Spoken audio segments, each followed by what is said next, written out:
betapa dia perlukan pertolongan ketika itu. Pelampung apapun yang kamu baling ketika itu akan pasti dicapai oleh orang yang sedang nazak itu. Kalau pelampung itu Yasin wal Quranil Hakim innaka laminal mursalin, maka pelampung itulah yang akan dicapai oleh ayah ataupun mak kita ataupun orang yang sakit itu. Malaikat pun turun, malaikat maut.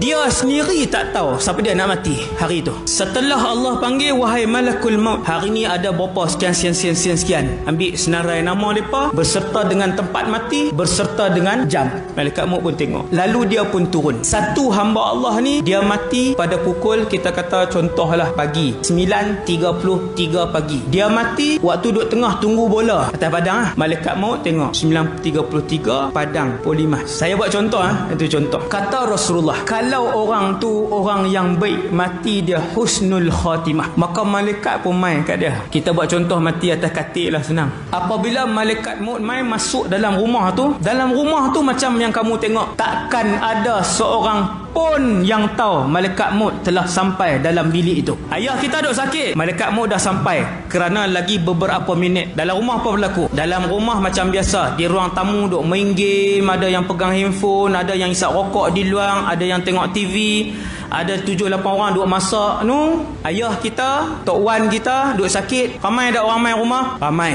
Berapa orang yang pegang Yasin? Seorang. Ada rumah saya pi, tak ada seorang pun yang duduk di sekeliling ayah mereka ketika ayah mereka nazak. Semua duduk di luar. Yang sibuk masak, yang sibuk tengok TV, yang sibuk main Facebook, yang sibuk duduk 3-4 orang di luar duduk isap rokok. Kesian ayah ni, rugi ayah ni, malang ayah ni, kerana tak ada seorang pun yang membantu untuk memberikan pelampung kepada beliau tatkala mana beliau berada di sebuah lautan yang gelap gelita, yang ketinggian ombaknya adalah lebih kurang 3 hingga 4 kali ketinggian sebatang pohon kelapa. Betapa dia perlukan pertolongan ketika itu. Pelampung apapun yang kamu baling ketika itu akan pasti dicapai oleh orang yang sedang nazak itu. Kalau pelampung itu Yasin wal Quranil Hakim innaka laminal mursalin, maka pelampung itulah yang akan dicapai oleh ayah ataupun mak kita ataupun orang yang sakit itu.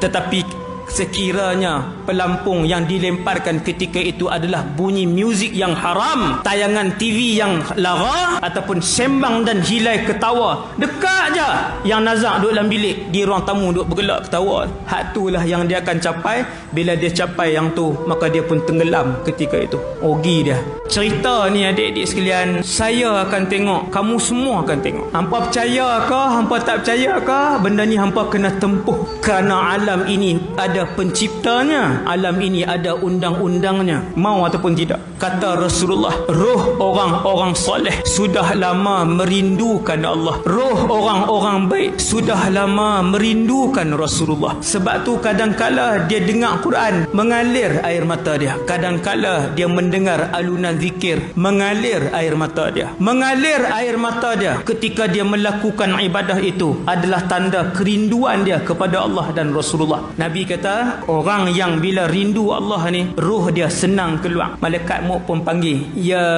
ayyatuhan nafsut tayyibah, wahai roh yang baik, keluarlah kamu, jom kita pergi menghadap Allah Subhanahu